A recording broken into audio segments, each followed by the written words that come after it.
What's good, internet? Hurry up and buy here, aka Bloodsport_718NYC on Instagram. So you're interested in a Huck, you say? Well, first of all, who am I? I'm just another guy on the internet making videos about their e-bike. Whoop-de-doo. But I do think I got some experience under my belt. In the past 3 years, I've owned a lift board, an Elux generic foldable bike, Super 73 S1, and now the Huck. So take everything with a grain of salt, but I wanted to throw my 2 cents into the massive sea of YouTube e-bike vids. So for this video, I wanted to do a quick, easy pros and cons list, as well as why I bought the Huck, my first impressions after 2 weeks of ownership, reasons that justify a Huck purchase, and which bike you should get out of their lineup. So first, I like to talk about why I went with the Huck instead of all these other bikes that are out there, and that's simply the style, point blank. I love the classic cafe racer look. In fact, I was actually in mid-build converting a gas moped into electric when I came across the Huck, and it just drew me in. It just sucked me right in. There's obviously alternatives out there, but style was the number one reason for me. Other reasons included the fact that it's made in the USA, supporting a new company and a new entrepreneur. I actually got to speak with Brett before the purchase, so that was a positive experience, and that's really what kind of sealed the deal. So first impressions of a Huck Stinger. The day I went to pick it up from the haul bike delivery point, and the bike was coming down amongst the sea of other Onyx bikes that were there. It was amazing. In the first moments, when I got to first test ride it, that instantly put a smile on my face. I ended up going for a 10-15 mile ride, going home and also running a couple of errands, and it was a blast. You can watch the video that I created of day one in the link above. The Stinger is just a solid built bike, has really good kick, responsive, smooth, well made, completely satisfied from day one. So here's my pros list. Number one, I would call the Stinger a quote-unquote sleeper.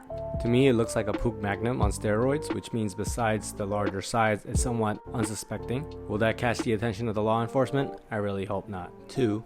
Customization and extras. Brett and team at Huck works with you to customize the bike before it even leaves the shop. From the tank, seat, suspensions, and types of lights, the list goes on, and it keeps growing every month on what you can actually do to customize. 3. The power. With a 3000 watt nominal QS205 battery and a 32 volt 30 amp hour battery, this bike simply goes. It's pretty breathtaking off the line and can reach pretty unnecessary speeds, especially here in New York City. The power encompasses speed, torque, but also has decent range for a bike as big as this one. 4. The total package. The Huck comes with headlights, turn signals, horn, alarm, brakes, dual suspensions, and the wiring is neatly organized to add 12 volt accessories. By the way, if you happen to know how to adjust these EgoBoost suspensions in the back, please leave a comment below. 5. Ride a motorcycle like two-wheeler without the hassles of a motorcycle.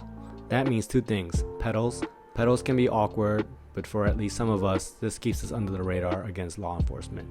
And secondly, weight. The sheer size and weight of the bike make this ride a smooth one. And the final pro is customer service. You can speak with Brett, the owner, directly through Instagram or email or later on his phone. I spoke to him even before I made the purchase and always had a positive experience. Now the cons. There's no such thing as a perfect e-bike. And truthfully, I have a few nitpicks. First, the tank is a little bulky. This is a redesigned tank to fit both the 30 and 50 amp hour battery, and I think the smaller battery owners end up getting the short end of the stick. With a short front fork, which I have, the handlebars lightly touch the front tank, and there's a little bit of a mark, so I will have to add a little padding eventually to protect it. Next, the LED headlight is not bright enough. In New York City with all the light pollution, this isn't really a major problem, but I would overall like a little bit more visibility. I will admit though, we're a victim to the industry here. There's not a lot of product out there with good lighting that are options for the bike. Third is the seat. I got an upgraded seat and it's super comfortable, high quality. I have no complaints about that. But there's no room for a second passenger and those pegs become useless. But more importantly, when the seat is unlatched, it slides off the hinges, which is kind of weird. There's not much security for the guts of the bike, which makes tampering an easy target if somebody knows what the hell they're looking at. But let's be honest, I don't really ever plan on leaving my bike outside locked up for longer than 10-15 minutes, and that's with already multiple security measures in place. Following up is the battery connection. It's a bit of a hassle for me to take the battery on and off the bike, and if you've seen my previous video on the realities of owning a Huck in New York City, I have to take it off each time I come and go.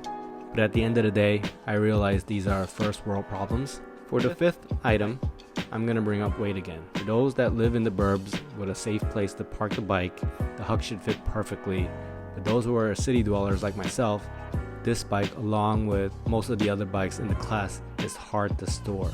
I knew this going into the purchase, and I figured out a couple of ways to make my life easier. It takes me an average of 15 to 20 minutes to take the bike in and out of the house, and I hope that only gets easier over time. And finally, customer service. Yes, it's easy to get in touch with the owner of a booming company, but there are downsides. It's still a small team, so I know Brett's doing his best, but there's only so much one man can do. Cut him some slack. I may be guilty of not doing that, but just don't bug him until it's your turn to get the bike spec'd out. If you have any questions, join the Facebook group, Telegram, or Reddit, and somebody in the community will get back to you. And if you have any questions on where all these places are, just leave a comment, I'll hook you up. So why should you buy a Huck? 1. You're experienced with e-bikes and you want something that goes faster, further. You own a motorcycle or you have motorcycle experience and you want something more compact and or eco-friendly. You commute to work and you have a safe place to park it, and this goes without saying you need a secure place to park your bike at home. Or you have $5,000 lying around somewhere and you're dying to spend it on something cool. It is a pretty good time to own an e-bike, especially during this pandemic. You've made your decision to buy the bike, and now you just gotta figure out which one you want to buy from the Huck lineup. For me personally, back in June when I purchased this bike, the 3000 watt was really a no-brainer. The pricing structure wasn't that much, so I just went with the big one. On a side note, I know 2 guys local who own Rebels. That's the 2000 watt bike, and they both top out in the low 50s. So the point is, what the hell do I know? At the end of the day, it's your own personal preference. I learned the hard way by owning 3 bikes. Range anxiety is a real thing, and speed is something that you're gonna most likely want. Entry-level bikes like the ones that I've had in the past are gateway drugs. So might as well just go for the hard stuff right away. And just so you know, by no means do I actually plan on going really fast all the time. Although that upgrade to larger battery is always going to be tempting, like my fellow Hucksters. And last but not least, thanks for watching and listening to my boring voice. If you like what you saw, please like, subscribe to my YouTube channel, follow my Instagram, and if you're in the market to buy a fast e-bike, I don't think you'll be disappointed with the Huck. If you've watched this far, another reminder, please use my referral link if you're making a purchase, and my coupon code BLOODSPORT for $200 off the retail price. Peace.